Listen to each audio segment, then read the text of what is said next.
ఆమెకి 2 చేతులు లేవు. పుట్టుకతోనే చేతులు లేకుండా పుట్టింది. కానీ ఆ అమ్మాయి బాణం ఎప్పుడు కూడా గురి తప్పదు.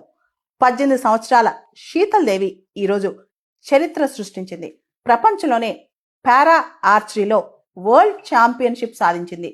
కాంపౌండ్ ఉమెన్స్ వరల్డ్ ఛాంపియన్గా ఈరోజు ఆవిడ సౌత్ కొరియాలోని గుయాంజు సిటీలో 2025 వరల్డ్ ఆర్చరీ పారా ఛాంపియన్షిప్లో గోల్డ్ మెడల్ గెలిచిందనమాట.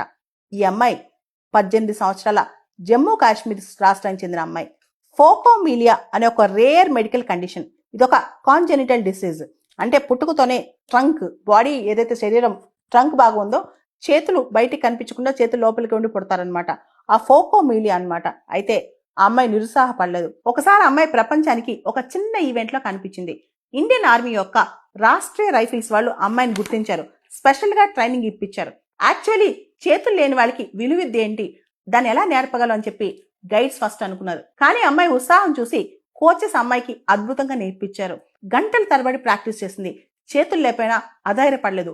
రాత్రి పగలు అనక అమ్మాయి విలువిద్య మీద, బాణం మీద ఫోకస్ పెట్టింది. దాంతో అమ్మాయి బాణం ఎప్పుడూ గురి తప్పలేదన్నమాట. 2024 ప్యారిస్ పారాలింపిక్స్ లో అమ్మాయికి బ్రాంజ్ మెడల్ వచ్చిందనమాట. మిక్స్డ్ టీమ్ కాంపౌండ్ ఈవెంట్ లో ఆవిడకి బ్రాంజ్ మెడల్ వచ్చింది. ఇప్పుడు కూడా అమ్మాయి వయసు 18 సంవత్సరాలే. Youngest Indian Paralympic medallist.